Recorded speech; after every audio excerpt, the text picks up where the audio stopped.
I think we're live here.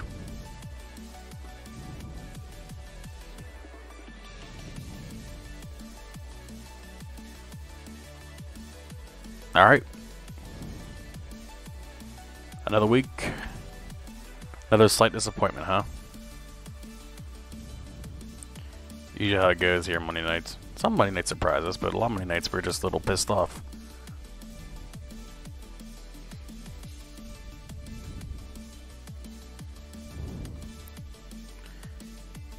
Yeah, I mean this show was kind of weird. It's like I kind of enjoyed it, but I kind of want to blow my brains out at the same time. So I'm not really sure how I feel about that, to be quite honest with you.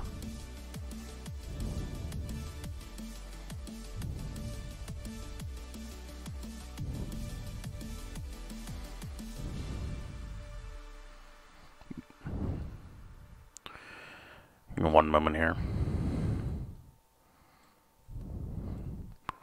But yeah, a lot of things to discuss tonight. It's gonna be a quick review. I got a lot of shit on my plate to get done here, so it's gonna be a quick review. So I'm gonna try to talk about everything a little amount of time here. Just about Raw tonight. I mean, everything else I can discuss later in the week here. I'm gonna try to do a couple more videos a week here. You know, with work, sometimes it just sucks because I don't have a lot of time now. More videos a week. Okay, I'm good. But I'm on a break week, if you will, with work, so I might be up here a little couple more hours than I usually am with both channels here. I'm really working hard on my other channel, the music channel. Also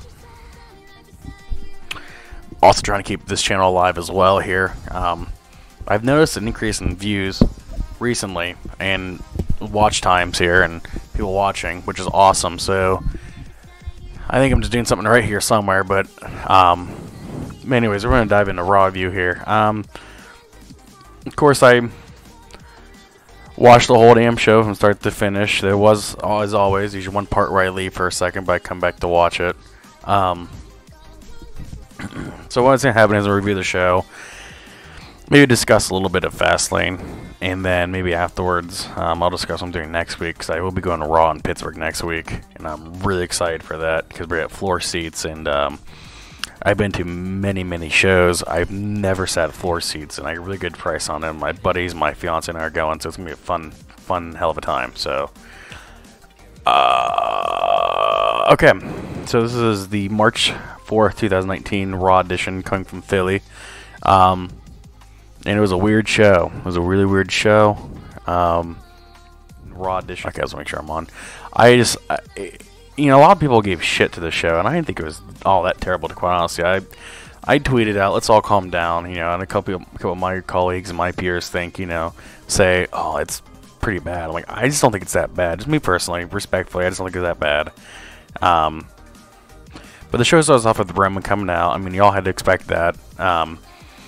Roman comes out and says that there's one thing that he wants, and there's one person in the way, and it's his brother. And he asks Seth Rollins to come out, and Seth comes out and says, you know, I think I know what you want, man. So let's discuss it. And Roman's like, you know, he says on the lines of like, I really thought you knew everything, but he came out here to basically wish him good luck, which kind of plants the seeds between a Rollins match and a Roman Reigns match, I guess. I mean, kinda, but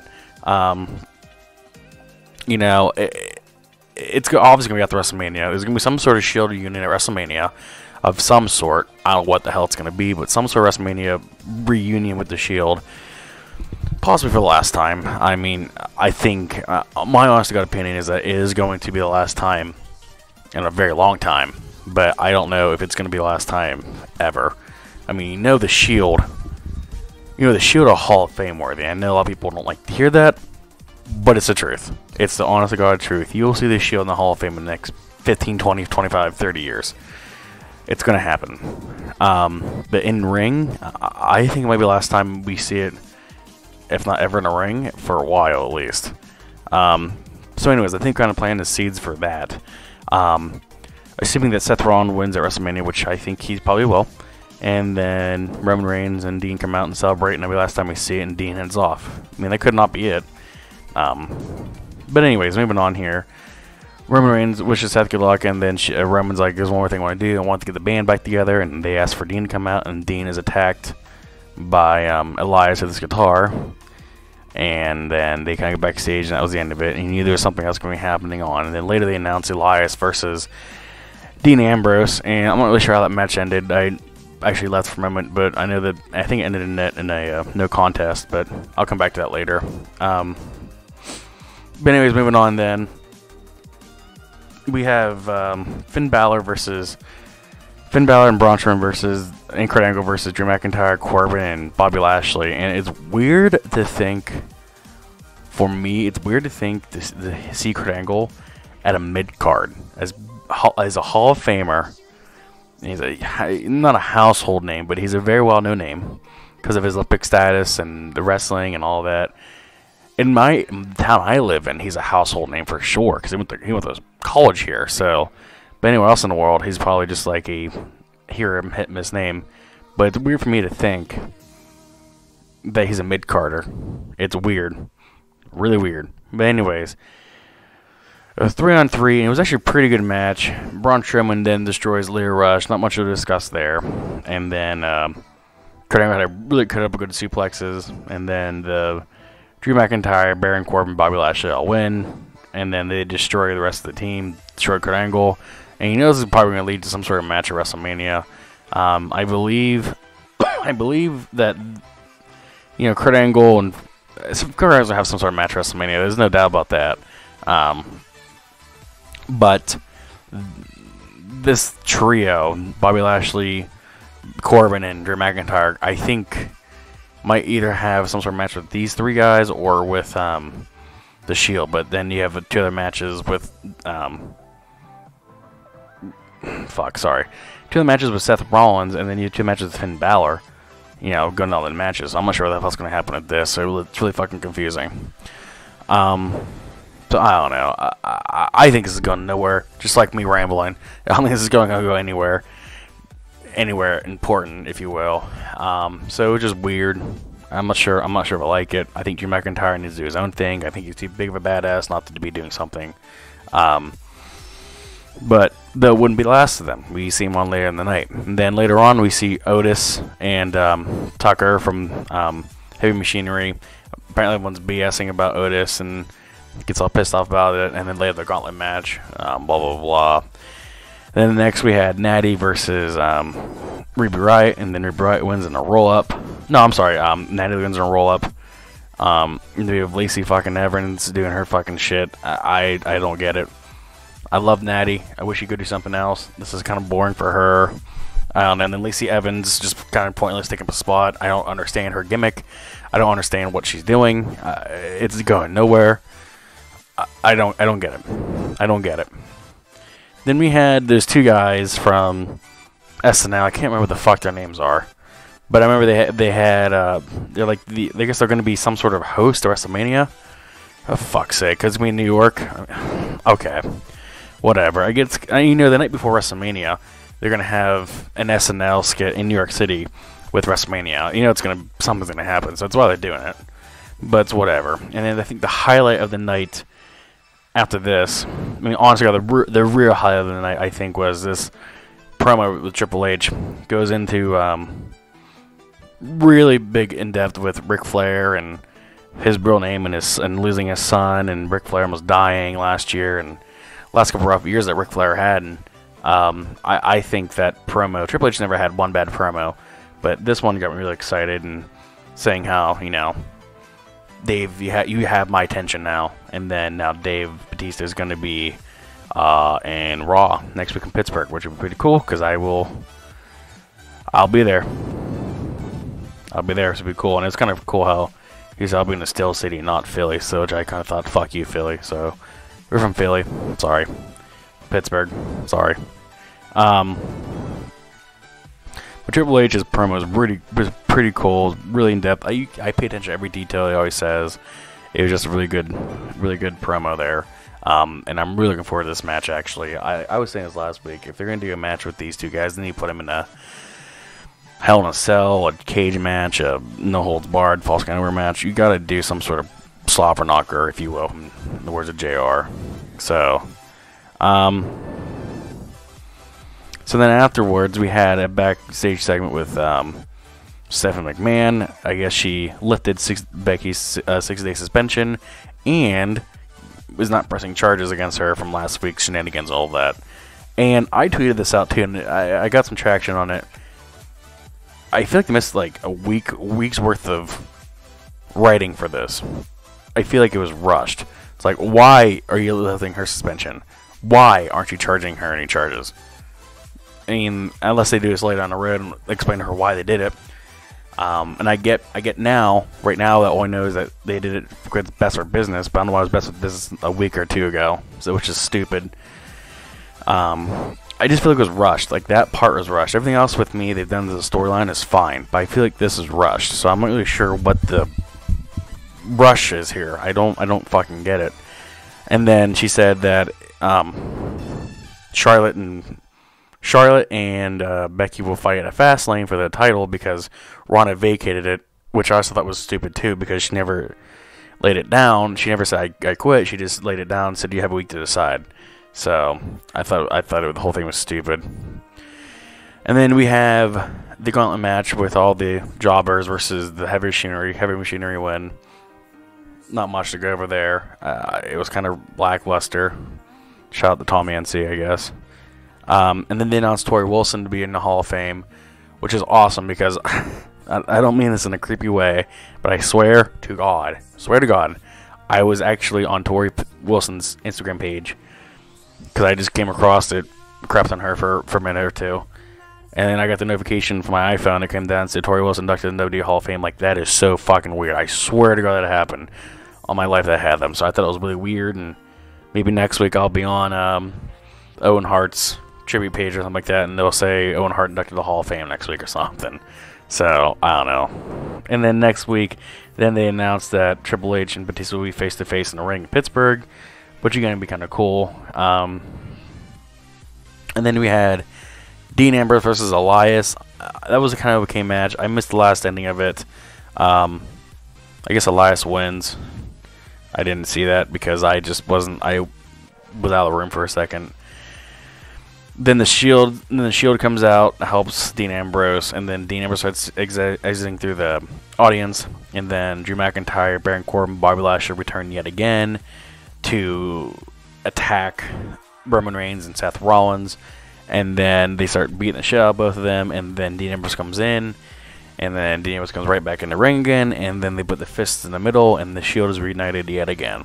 And I get everyone's frustration with it. I get 110%, because this is like the third or fourth time in the last probably 2.5, 3 years, 2 years at least, that they're reunited in a Shield. I get the frustration out of it, but you know why they're doing it. Because Dean's leaving, they want to have like a last impact on the Shield, and I get why people are frustrated with it. It is a little annoying, but people are like, oh, this is fucking stupid. It's not that bad. I promise you, it's not that bad.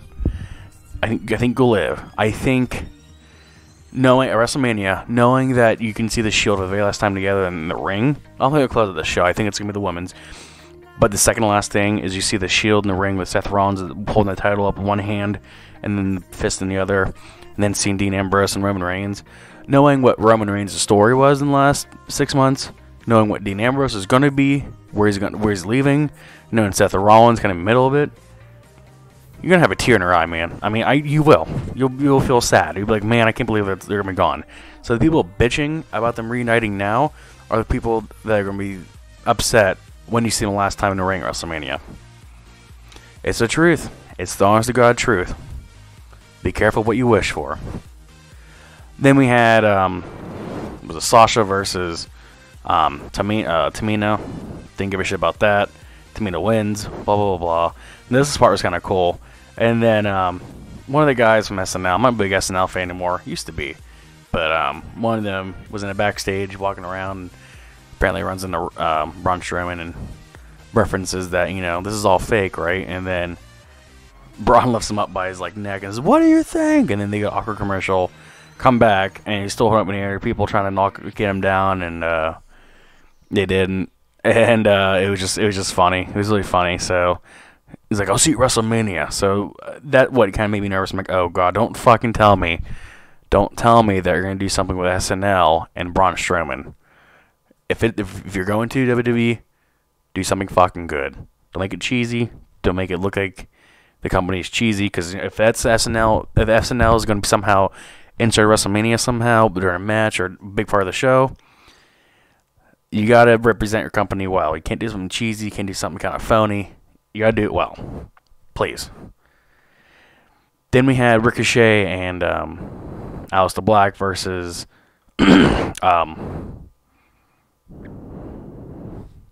fuck. Who the fuck was it? The Revival. My fucking god. I'm sorry, guys. The Revival versus Ricochet and Aleister Black. And I didn't know. I didn't think they were going to tag team titles. You had interference with Bobby Roode and Chad Gable. And then, I don't know, it was just kind of lackluster. It was really fucking weird. But it was no to contest. And I guess now Chad Gable and Bobby Roode are heels now, I guess. I don't know. And then, lastly but not least, you had the segment where Becky Lynch signs a contract, and it will be Becky Lynch versus Ronda Rousey, or fuck me, dude. Becky Lynch versus Charlotte at Fastlane for the Raw Women's title. And then Becky Lynch signed a contract saying that she can't see WWE because she's not fully cleared, but they're going to let her fight. Weird. And then you see Ronda coming in the back, walking towards the ring, and then an awkward commercial break. Really weird commercial break in the middle there. Ronda comes out and says, I didn't forfeit the title. You know, I give you a week to think about it. Give me, you know, I said include Becky, not exclude me. You give me back my title. So then Steph's like, okay, well then if Becky wins at Fastlane, she inserts a triple threat. And if she loses, she's done. And then Ronda basically at the end turns heel and says, I don't give a fuck about the fans. I don't give a fuck about this. I tried entertaining you guys. Screw the woos, or, you know, damn the man and all that. And then Becky just basically hits Charlotte in the face. And then basically knocks Becky out and puts an arm bar. Try to breaks her arm. Just beats the shit out of her. And it's kind of the Ronda Rousey been waiting for all fucking year. So I'm glad to see her coming out of her shell a little bit. Seeing the real Ronda Rousey. So I guess she's turned heel now, which is fine with me. I think it's kind of where she belongs, to be quite honest with you. I think she belongs heel. I believe that she belongs as the bad guy. I was kind of tired of her all smiling and all that, so I'm really happy they're doing this. But it makes me wonder, are they going to, you know, is she really leaving then? Because, you know, kind of make sure she leaves on a bad note, if you will. I doubt that, but it's kind of the vibe I got. Maybe not. But, you know, watching this show now, the whole show, thinking about it, I'd probably give it a 4. No, I think I was only so entertained because I was excited for Fastlane. I was excited for next week. But the show as an individual, like just the show itself, I give it a 4. I really give it a 4. Wasn't that good. So I'm thinking about it now. I mean, I'm defending my tweet here. It wasn't that bad, but it wasn't that great either. We've had many, many more shitty shows. And when the summer comes around, either going to be really good or really bad. And I have a feeling it'll be really bad again. So, that's it. I'm going to give this show a 4. Not much to discuss here. I do work tomorrow, so I'm going to SmackDown. But I will do probably a live. Let's see here. On Wednesday afternoon, I'm going to do a live stream for WWE Fastlane predictions. I won't be home for that. Again, I have to work most Sundays unless I take off for it. But I'll do a prediction video. And then probably late night Sunday, we'll do a review. Or I'm sorry, a aftermath. And then we'll be back every next Monday. So really, really short live stream, guys. Wasn't much to discuss here. I got a lot of shit on my plate. If you guys are new here and listen to the whole thing, thank you very much. I'm usually a little more in-depth with stuff. I usually go in depth with certain things. But tonight, I'm just not really feeling it, and I have a lot of shit on my plate, so I thought I'd make this really quick and sweet here. If you are new, please subscribe. Please like the video. Follow me on Twitter. I'm up here all the time on Twitter and YouTube. I like to up here a little more, and I like to be. But I appreciate you guys hanging in there with me and listening to my rants most of the time. So I'll catch you guys on Wednesday for the live stream predictions. Take it easy.